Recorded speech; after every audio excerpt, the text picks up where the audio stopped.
We're looking at chapter 6 from Bhagavad Gita. This is entitled Dhyana Yoga, and it's text number 45. In my book, it's on page 298.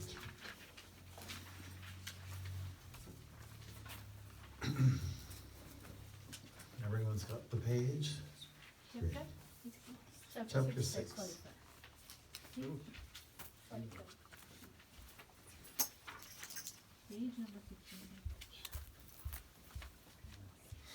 Prayanad yatmanastu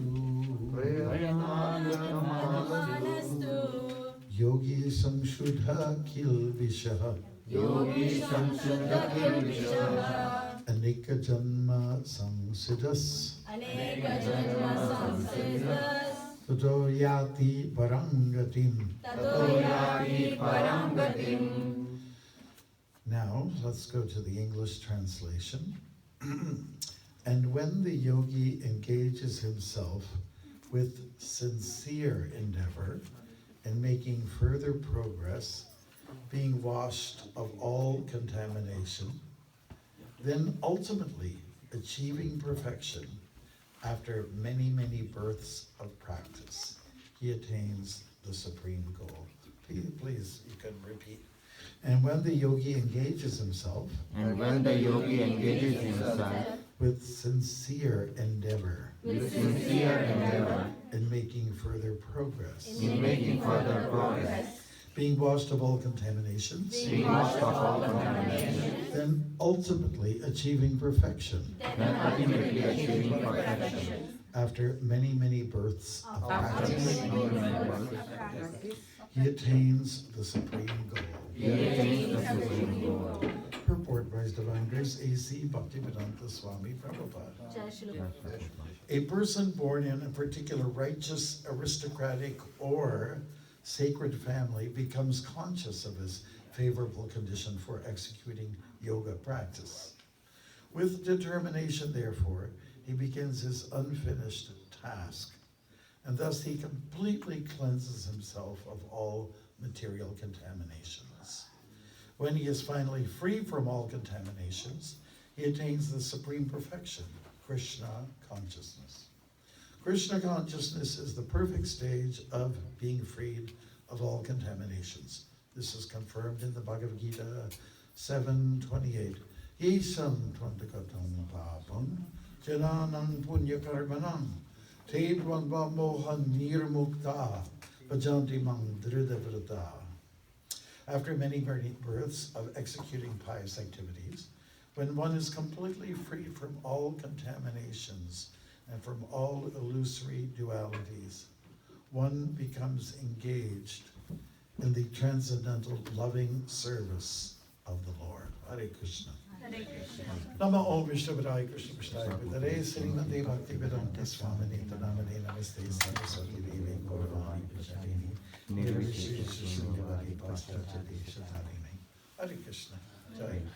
Very soon we'll complete this chapter, and that will bring us to the end of almost, yes, it would be the first third of the Bhagavad Gita lessons, from Lord Krishna to his companion Arjuna, and also to us. The message is for all of us.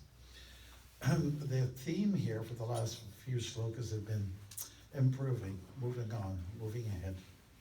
And so people have these kind of questions. What is it if I don't make the grade? Arjuna asks Krishna, what if I don't get to where I want to be? And then the reassuring message from Krishna is that you will have another chance. You'll have another birth. And,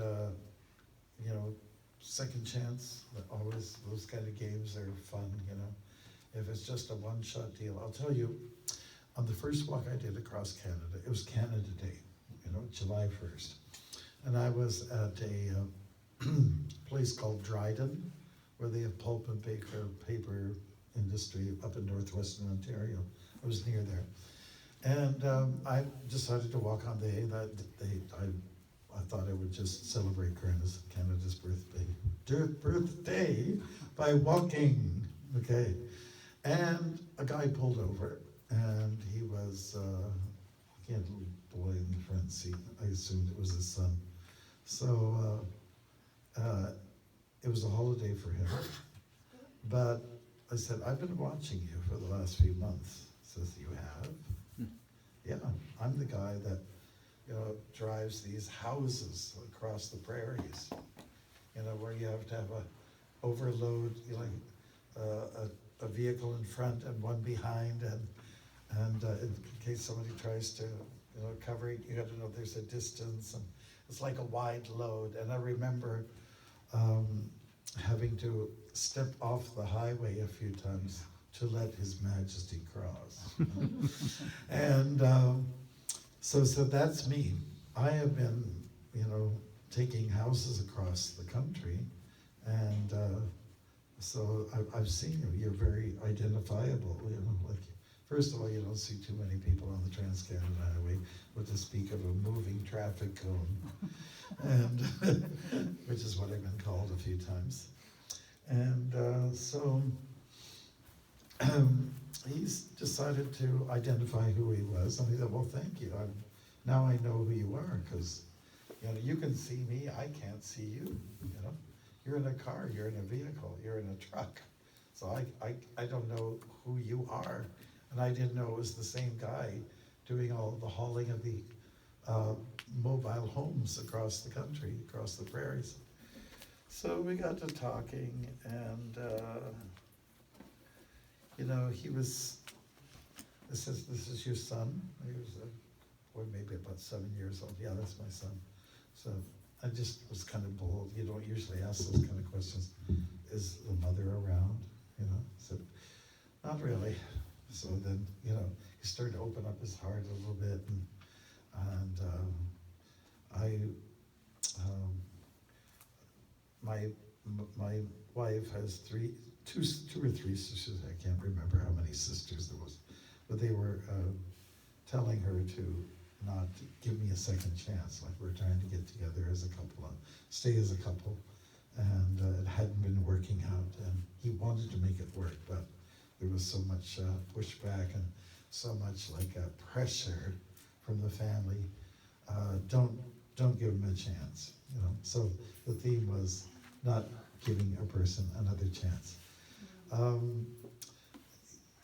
Krishna is very kind. The policy of reincarnation or transmigration of the soul is so edifying, because you're given a chance. If you don't make the grade, if you don't do well, Arjuna, in fact, he said, Krishna, if I make a mistake, if I don't get up there pure in my consciousness, does it mean then that I fail and I'll be like a cloud in the sky that's forgotten? The wind will push me away, and like you see the clouds, they're here now, and then you look, your attention goes somewhere else, and you look back up, it's gone, right?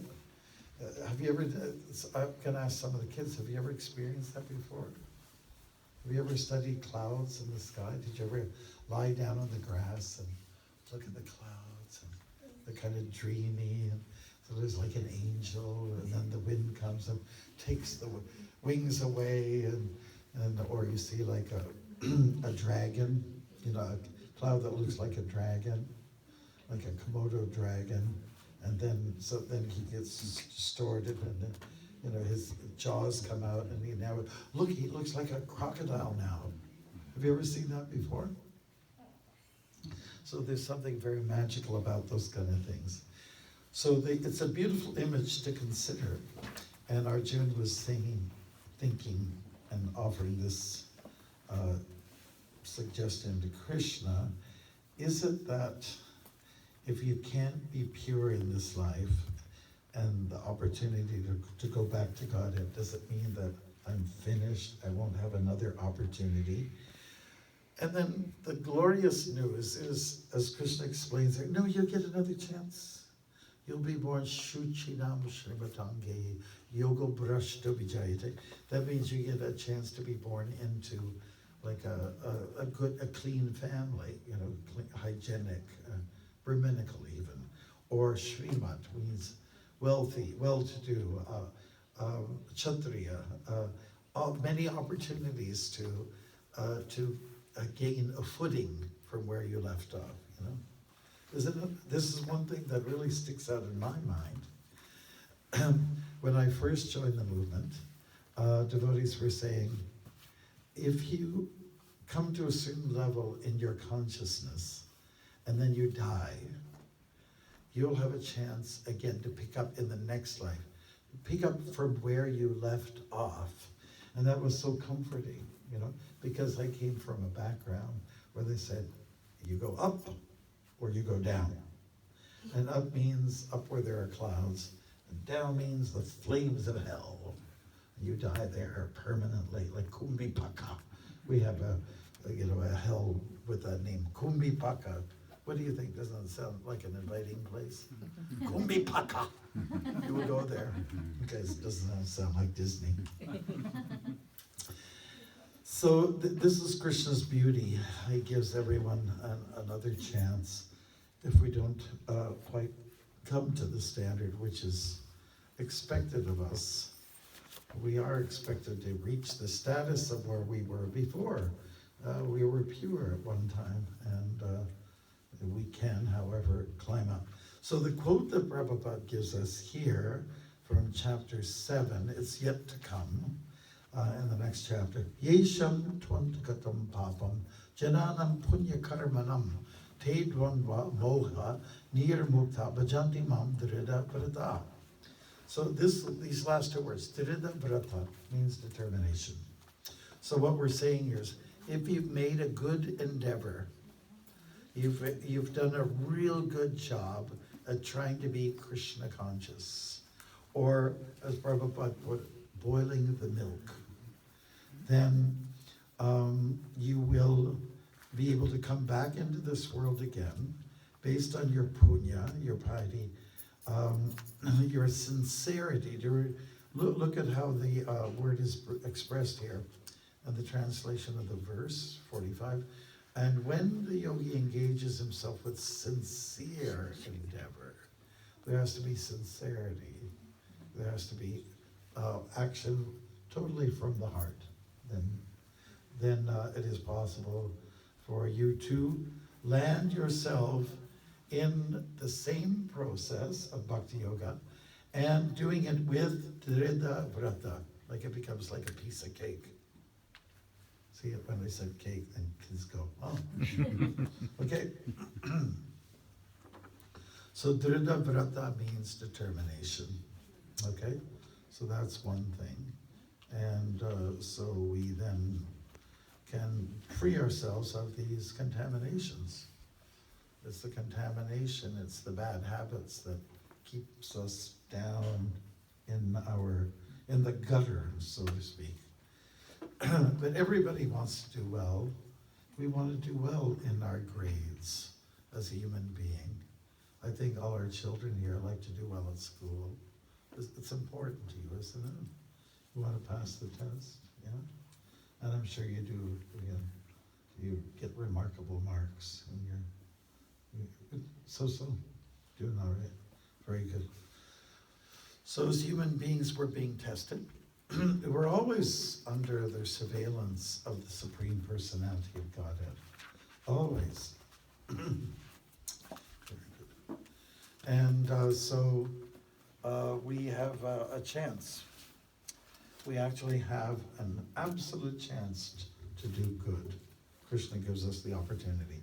And that's the nice thing about reincarnation. When people ask you, what about reincarnation? Sometimes, do you believe you're going to come back into this world again? Yes, I believe in reincarnation. I believe in carnations, so that you smell. And I also believe in reincarnation. Oh, speaking of which, here comes.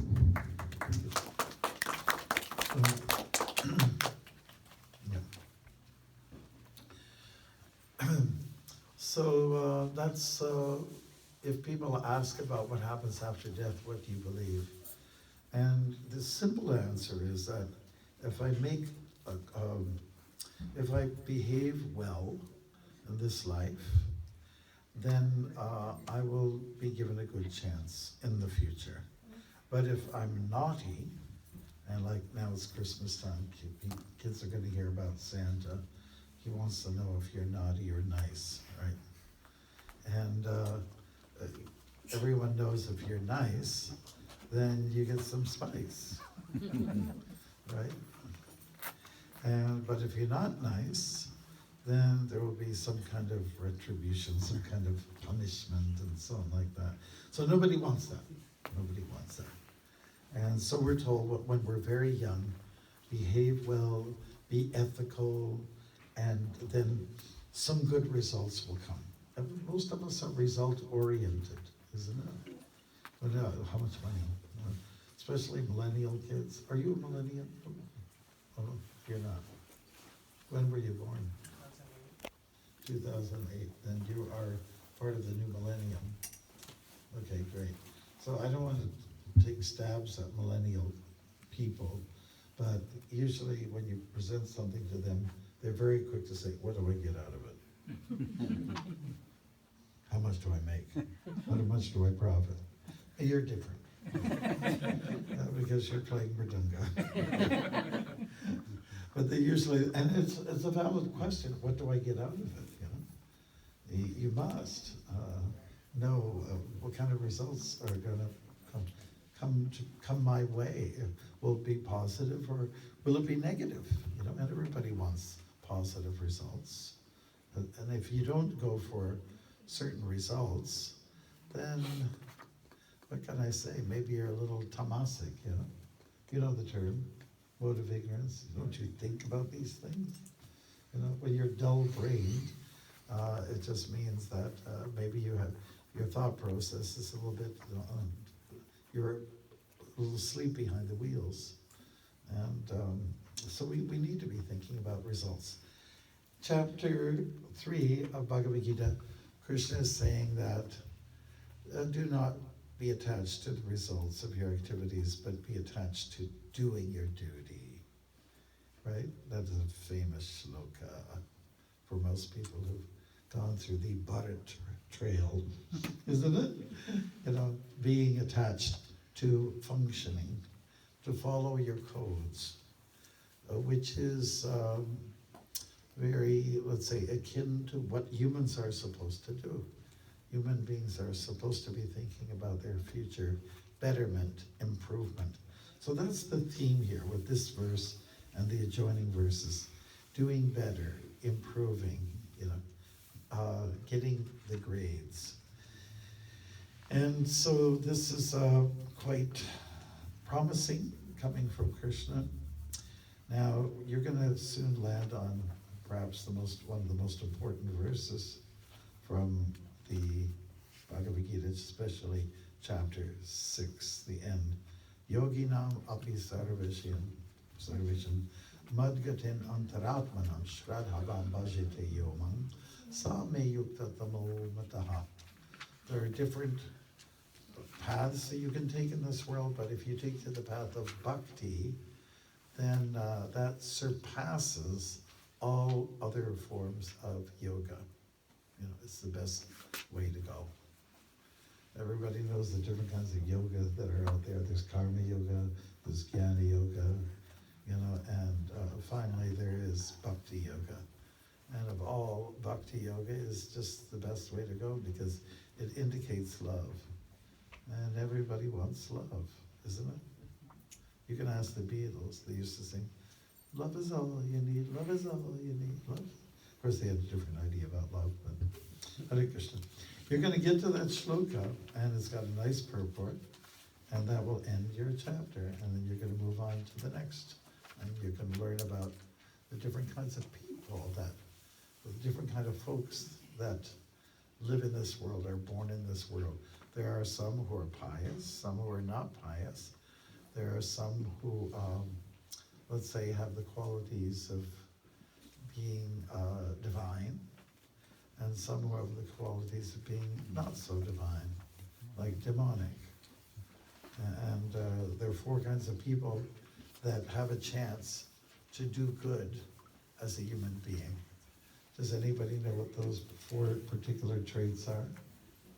Artho, Artharthi, Jignasur.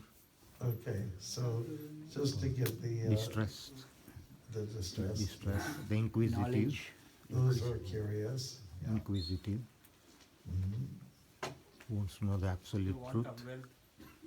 The need Desire of wealth, of the need of security, and then finally, the ones who are just in wisdom, and they're wise. You know? For those 4 kinds of people, get to be real. They really excel in Krishna consciousness. And then there's also a list of 4 that have a real tough time. Does anybody know what they are, the particular traits? Anybody? Okay, so let's start with, well, there's Maya Aparita Jnana. That means those whose brains, their intelligence has been stolen away by illusion. There's also Asuram Bhavam Ashrita. You know, if you have a sort of a demonic mentality, a slight chance that you'll make it, you know. You have to go through, jump a few more hoops go through a few more lives, and maybe have your life interfered by devotees. A devotee will step in, hey, listen, man, you're going down the wrong track. Take this prasadam. Hear this message from Bhagavad Gita, why don't we do some chanting? Those kind of things will help turn a person around. So, there's four kinds of people. There's also those who are like muda in that category, and those who are kind of like, just kind of like workaholics. They don't think much about anything. They just work. So the next chapter is going to be a lot of fun. You'll experience a lot of good stuff here. But what's important now is to take your bhakti seriously. Do everything from the heart. Now at Christmas time, people give a lot of gifts out to each other. They put it under the Christmas tree, and it's nicely wrapped with shiny paper and ribbons and all that kind of stuff.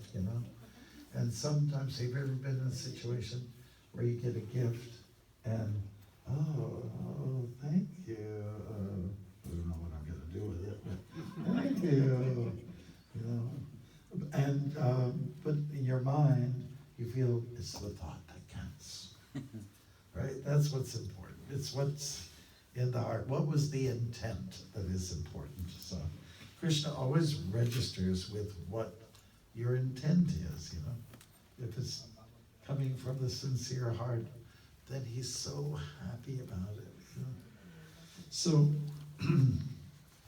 those are some things to consider in regards to this particular verse on the chapter. And it's all quite hopeful, if you've made an endeavor, and it says here, sincere endeavor, then there's a good chance that you will have a good life the next night. You'll be in an opportune situation. When Prabhupada was in Toronto in 1976, we just had acquired our building on 243 Avenue Road, and he actually saw the room was full of people, and a lot of them were immigrants, people from the land of butter, and then he quoted this Bharata Bhumine Manisha Janma Sarata Kakari Para Upakara. So that means good works. People who are coming from that DNA lineage, they can do para upakara, good work. What kind of good work? Is it charity? Is it feeding the poor? Is it helping someone to get a job when they need? All those things are good. But para upakara basically refers to doing the good work of sharing the wisdom with others, sharing the message of Bhagavad Gita, which is what Krishna did long ago. He tells Arjuna, it's been long ago that I've been teaching this thing to you. I'm offering it to you, but I started off by speaking to the sun god, and the sun god spoke to Manu, and Manu revealed it to Ikshvaku, who was a king in the Ram dynasty, the Sun dynasty. And just as I've taught them then, I'm teaching you now, right? So this is one of the greatest things. It's the greatest gift, to actually share. So since we're starting the Prabhupada Book Marathon, if you Prabhus can think a little bit how to get the books out there, sponsor Bhagavad Gita distribution, it would be so nice. And when you do so, you'll find that you'll be the happiest. It's better to give than to receive. Have you ever heard that one before? Better to give than to receive. When you give, you lighten up. And when you're always on the receiving end, perhaps you're maybe getting too much, you're loading it down. Everything's, you got too much stuff in the luggage. They'll say, you got to take some out of that. Have you ever been to the airport? Take some of that out there and put it in the other one. And you just, and you're in the airport, you open up everything and you take over the whole floor and you try to figure out how to distribute the weight. So we're all coming with a lot of weight. We are carrying a lot of weight. The weight of karma, and we're supposed to lighten up, You're supposed to, if you're cool and you use cool language, like, hey man, are you lit? Okay, so get lit. And get lit and get light. You know, just try to reduce some of that bad karma. So the other day we actually celebrated Prabhupada's passing. It's not always a word that I feel so comfortable about. How can you celebrate the passing of your guru? When Prabhupada was traveling in Europe, he stayed in one particular place where they had the crucifix, you know, like with Jesus and so on like that. Jesus on the cross, and he said, please remove that, please. He was so agitated by seeing that, you know, seeing the guru was suffering, you know, he felt that this was not proper, not the right sentiment. And people will also argue a little bit about, well, what does it signify? Jesus is taking the load off of his followers, or taking the karma, absorbing the karma. Perhaps some of you have heard of that. When you take diksha or initiation, the guru will take karma from you. Well, this is not a good motive. I will be honest with you. You know, it's not really. The real position, the strongest position to take at initiation from a guru is that you're there to take wisdom, and then you apply that wisdom. That's how your load gets light, and he may take some burden, but you don't want to see anybody suffering, you know? And so for some of us, the backgrounds we come from, we're pretty sinful and pretty nasty and not very nice, and you know, and when we take diksha, it might appear that we're giving all the bad karma to the guru, and for all that I've done, or all that any of us have done, you know, we might kill our guru, you know. We're giving him so much weight. But really, 434, chapter 4, text 34 from Bhagavad Gita speaks about, you know, you inquire from the guru. You gain mount karma, or information that you apply. And then you can, once you apply, you get freed from those materialistic contaminations that's being talked about here. So Prabhupada came to the West, and he did something really nice. Probably none of us would be here today if it wasn't for him, or we would be partying somewhere and eating chicken and drinking liquor and something like that if it wasn't for Prabhupada. He's passed away. He passed away by our calendar. That was November 14th, 1977. And it was a tough time. I recall it very well when I got the news. And anybody who was around at that time felt a kind of heavy weight. And you wonder, okay, now what? Now we've lost our guide, the person who has the eyes to direct us, and the eyes are now gone. We are going to carry on as if we're just blind, you know? So those are the kind of things that mill around in your head. Devotees always endeavor sincerely, as it's indicated here, by being very positive about everything, being an optimist. Prabhupada was an optimist, he was. And he's given us so much. So I thought I could maybe read one of the poems I wrote about Prabhupada. Would that be okay with you, Prabhu? Sure. Definitely. Well, thank you for your, I'm just gonna, by the way, I'm putting out a book, of poetry. We'll try to have it ready before Christmas. So you might have some gifts. Okay, let's see if I can find the one I'm looking for. It's coming. Yes, here we are. It's called Thanks. So the whole idea is have gratitude to the Guru. You know? And Prabhupada, by the way, is the Guru for all of us. It's his books that we're looking at. It is his guidelines that lead us. So really, he is the indisputable personality who is taking us to another level. So thanks, here it is. This is addressed to Prabhupada. Thanks for Krishna's name, and for my name, and for a new goal for this lost soul. Thanks for the real life, and life comes from life, a new way of thinking, a nectar I've been drinking. Thanks for the chance to sing, for spices, especially hing, the food, the rotis, kurtas, and dhotis.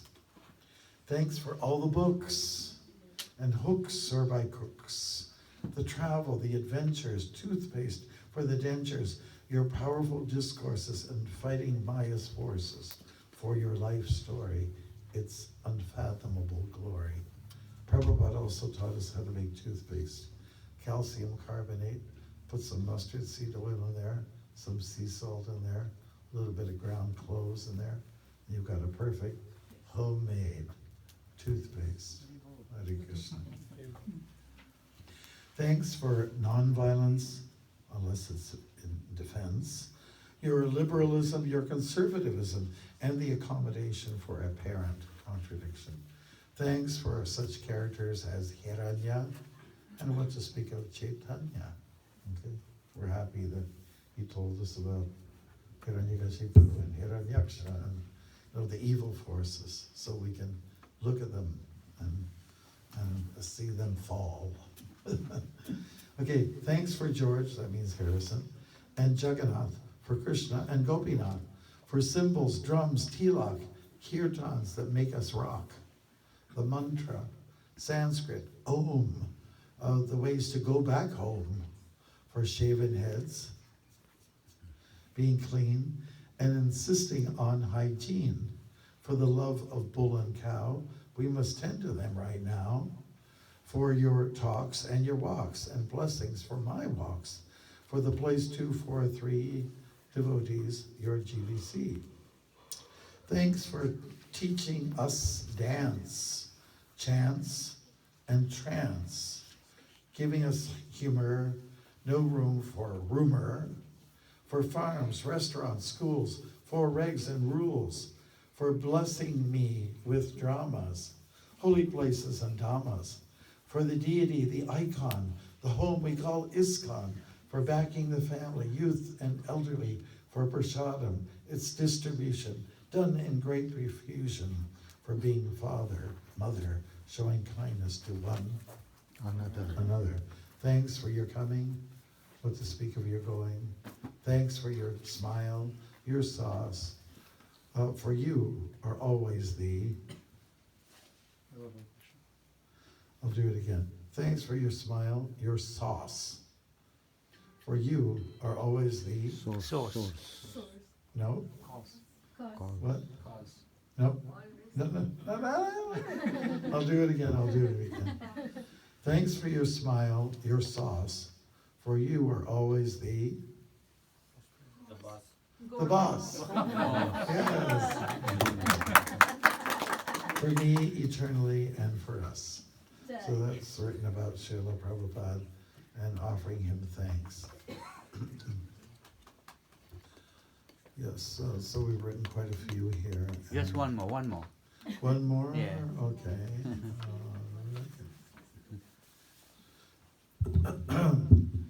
This is called The Incredible Master. Nobody has it like some of us do, a master of which you'll find very few. With sharpness of wit and words, he could whip at science and pundits who distort by the... I'll go at it again. Okay. Sharpness of wit and words he could whip at science and pundits who distort by the lip. Very good. With grace of hand and adjusting of head, elegant of gesture with fingers on bread. We just tear off the roti. Okay. Devotees were looking at that. Whoa. He tossed each morsel of the edible and blessed to the lotus-like mouth, and so with the rest. A message like thunder, a definitive light. For us dullers, it comes magnanimously bright. The topic of service in the line of devotion that moves along like a smooth locomotion. With a smile that beamed ocean-wide, stretched out a distance from side to side. Thanks a lot. He bore a reason to look way ahead and never to hang low like a hopeless head. His lesson pronounced a radical meekness, otherwise declare, admit to ultimate weakness. Kindness, concern was his absolute trait. His thrust was one to advance very straight. Good. In an unprecedented and very brief time, the earth shook at a political prime. He racked up incredible marathon levels, giving a challenge to desires and devils. In this world, it's rare to see anything lasting, but his radiance shines even after his passing. Memories are gathering, worthy to behold, never to be traded, nor to be sold. A master so rare, like a needle in hay, a Mahatma who stays in sound. What more to say? I drink up his words, observe his action. I do as he did, or even just a fraction. Hare Krishna. Haribo.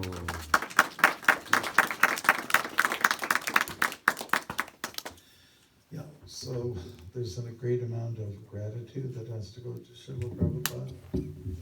And we thank people like, I wrote a poem about Sally Agarwal. And does anybody know who she is? She's the person who signed the papers for Prabhupada. Her husband Gopal, who hails from India, didn't yet have his PR or whatever you want to call it in those days. And so she signed the papers, and she thought nothing of it. Oh, well, here you go. So the one day he shows up at the doors. Oh, he came. And it was funny, I spent a little over an hour with her in New Vrindavan about 6 years ago. And she's now since passed away. That's why I wrote this poem. Her husband also is gone. So Prabhupada would come, he stayed at Butler, Pennsylvania, where they invented the Jeep, the American Jeep. And I guess it was a prosperous little town at the time. Then Prabhupada was staying at the YMCA. And that building's still there. And he would stay there, and for 1 month, he'd walk to the Agarwals, which is less than a mile, and cook the meals for the Agarwals. He had like 3 or 4 tier system. You know, dal was on one level, rice was another, sabji on another. Maybe there's one more. Chapatis in there. Yeah, I don't know if you can make chapatis. I guess you can keep them warm up there with the steam. So this is something that Mrs. Agarwal was looking, said, oh my God, look at this. And Gopal would come home from work for lunch, just to have the meal cooked by the swami, you know. And Prabhupada was very interesting. He had a chance to speak to people at the YMCA, and he got recorded. And he was also interviewed by the newspaper. It was called the Butler Eagle. And Prabhupada made a remark. He said that if American people would pay more attention to their spiritual life, they would be happier, right? So I walked my walk across the U.S. was that Butler, Pennsylvania was one of my stops. And my support guy, Vivasan, he contacted the newspaper, the Butler Eagle, and they didn't know that we were in town. So the guy came and he asked questions, and I repeated the same thing. If American people would pay more attention to their spiritual life, they would be happier. And then my support guy, he also talked to an older gentleman who was with the local library, and he said, did you know we're here for the 50th anniversary of when Prabhupada, our guru, the founder of the Hare Krishna movement, came through? And this man who was a little elderly said, I didn't know the Hare Krishna movement started in Butler, Pennsylvania. So it did. And so we had a good time. We arranged a big banquet dinner. Anyways, Sally Agarwal was showing Prabhupada how to use a vacuum cleaner, right? And Prabhupada was looking very amazed. Oh, that thing will eat up all those things. Prabhupada also would sometimes pick his own sabjis, his vegetables at the grocery store, and he would be amazed, oh, there's no dirt on the potatoes. You know, because usually when you maybe at a farmer's market, or if you're growing something from the garden, there'd always be a little dirt left on there, and it wasn't a bad thing. In fact, it was quite organic and natural, right? Don't you find something superficial about how everything is so clean? And if you have an apple with a scab on it, oh, you wouldn't dare to buy that. Oh, look, it's leprosy, you know? And it was just, everything was kind of fascinating for him, you know, living the American dream. And that was 65, so that was almost nearing the end of the golden period. After the war, 45, there were 20 years of like a golden period. There was so much optimism. Everyone was having babies all over the place, and everyone's thinking about getting a baby crib, and, you know, Dad would get a tire, an old tire, and put a rope on it, attach it to the tree. All the dads did that in the 50s. You could ask anybody who was raised at that time. Every father did that for their kid, and then made a swing set. It was just standard. Everyone was pretty much, at least in North America, was like that. Of course, India went through the whole partition, and maybe there were some similar dynamics. A lot of people were displaced, and they had to start a whole new life together. There's tough times. And, you know, now we hear what's going on between Palestine and Israel, and it's very uncomfortable what's going on. I've never seen such polarization amongst people like this before, in my lifetime anyways. So it's of great concern. We live in the age of unrest.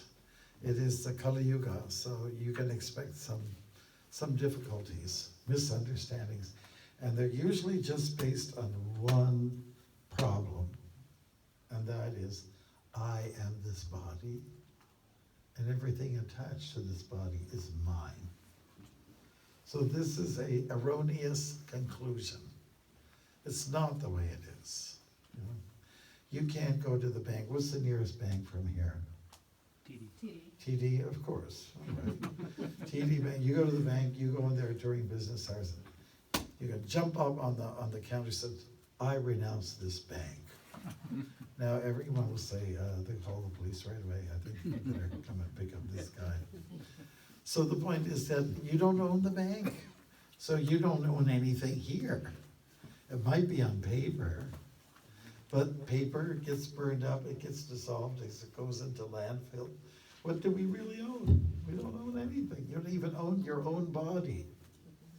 You might say, I am not this body, but you're in the body, but you won't take it with you back home, back to Godhead. You know, if the Jai and Vijay are there to say, I'm coming and said, with that body, you are not. You know, you just go as a bare, raw soul into the Vaikuntha. Yeah, that's how it works. And so nothing is ours. And in the Chaitanya Lila, there was one devotee who was contemplating suicide because he had a wretched disease. He thought, Rath Yatra's coming around the corner. I'm going to throw myself into the front of the wheels of Jagannath, and it's going to crush my body, and I will die, so I'll get liberation. So that was his logic. And news traveled to Chaitanya Mahaprabhu. He said, what's this I hear about you thinking about ending your life? I said, well, yes, I was thinking about it. My body's so wretched. I've got these diseases, and it's I don't think I can stand it anymore. So that's why I've decided to leave my body. And Chaitanya Mahaprabhu's argument is, you decided? You? And don't you know that this is not your property? So you can't just do it with what you want to do. I think everyone heard about Robin Williams, that outstanding comedian, like he was so intelligent, and he gave up his life. There was something dark in his history that maybe he didn't share enough with other people. But and what Chaitanya Mahaprabhu was saying to the swami, he was saying that you have no right to give up your life. It's not yours to give up. It belongs to me. I mean, it belongs to God, to Krishna. Yeah, so, but we do have an obligation, and that is to follow our duties and responsibilities, do it to the best of our ability. You want to be able to go and at the end, of your life, you've got a front porch in your house, your nice dream house, right?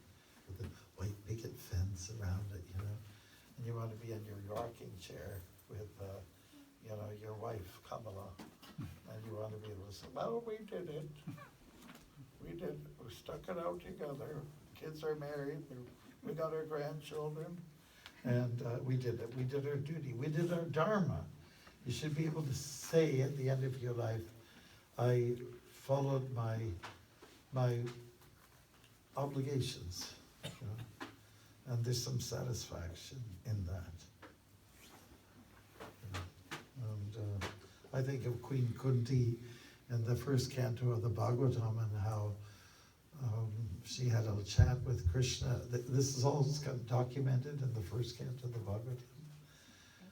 Kunti is the mother of the famous Pandavas, and they left for the north, and she was feeling some separation from them, and as far as she was concerned, she tried to be a good parent, and her mood was, I did what I could.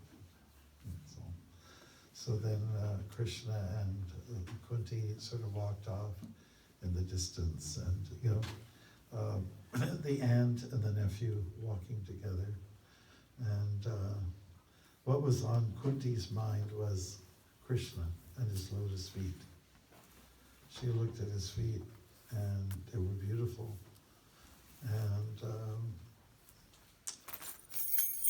And that's how it kind of ended. I let my thought be drawn to you, your lotus feet, without being diverted to anything else.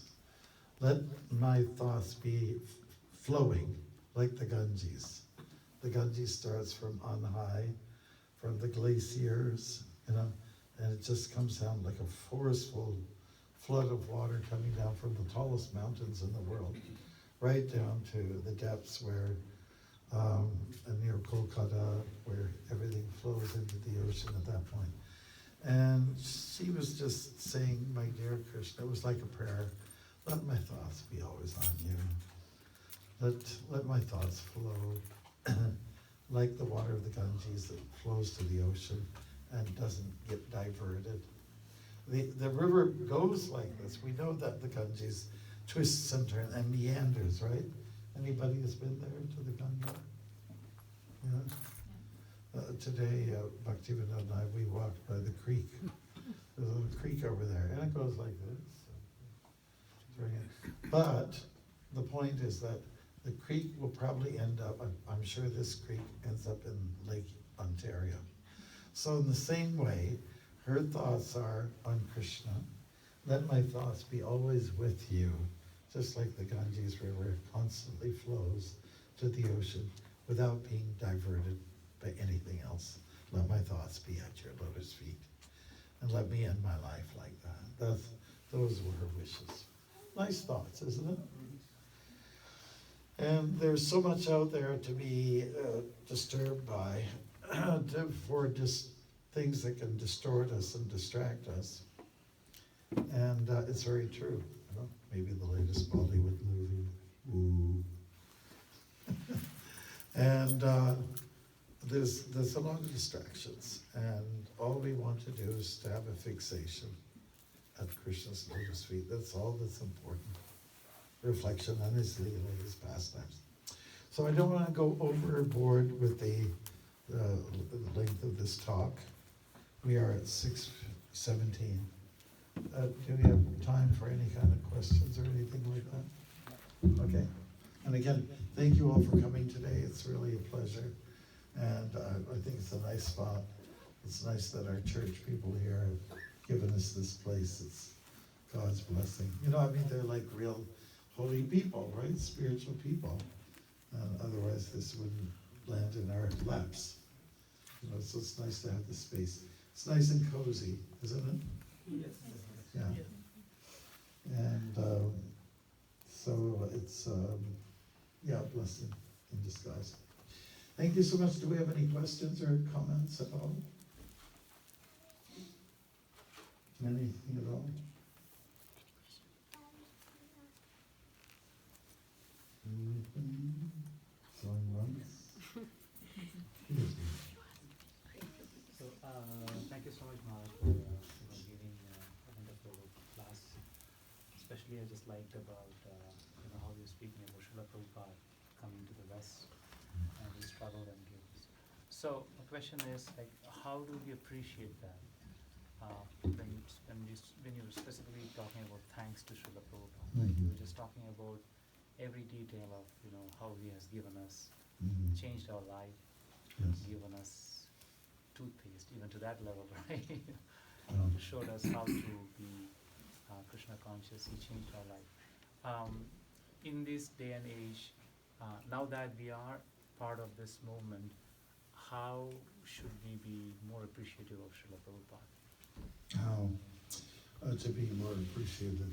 Well, he did tell us to reflect. When I got my second initiation in Vrindavan, he actually said that think back at what you were doing before and what you're doing now. So he was, that would be the word to sum it up, reflect on what you have achieved. And then automatically this feeling of appreciation will be invoked.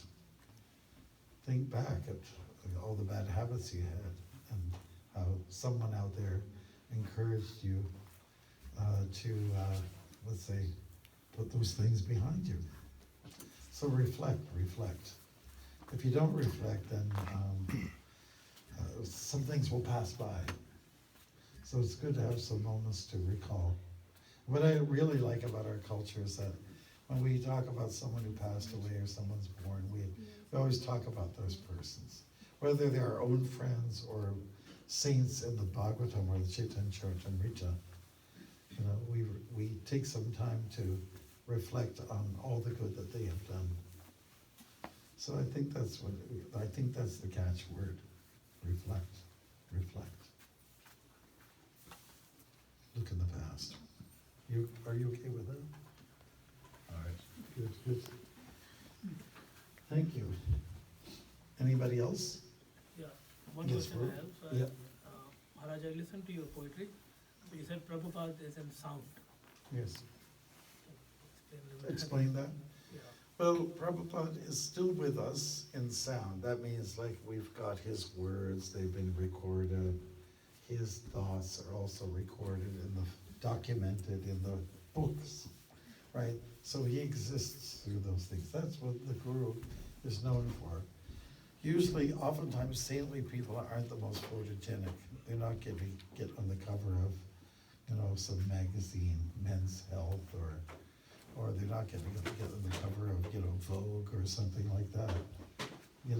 Their beauty is in what they have to say. and the counsel that they give and the direction they give. That's where the beauty lies. So Chanakya Pandit said some things like that. He said, the beauty of a woman is in her chastity. The beauty of a cuckoo bird is in its voice. It's a song that he sings. And he also talked about the beauty of a Brahmin is in the willingness to forgive. And then the beauty of a wise person is in the message that he leaves. So if you want to define beauty, you can get some hints from there. And so that's what we understand about Prabhupada. His greatness lies in his words. And therefore it's recommended to keep going over it. And we have so many tapes, so much documentation there on all the good things that Prabhupada did. And this way he feels alive. Like I do have insomnia problems, and the best thing that helps me is not melanoma or not like hot herbal tea with chamomile in it. It's more to do when I turn on Prabhupada's recordings about his classes, then I feel totally safe, totally at home. So here's somebody who really cares. And you don't have that many people. Most people don't come forward to offer help. Most people won't care for the inconvenience. But he was inconvenienced, for sure. And so that's why we are grateful. That's what it means to reflect. Yes. Anything else, Prabhupada? Okay. Thank you very much. Srila Prabhupada Ki Jai. Now, what's next on the agenda? Arti. Followed by the Damodar. Followed by Damodar. Okay, what does the Arti entail? This one, what's it? Okay.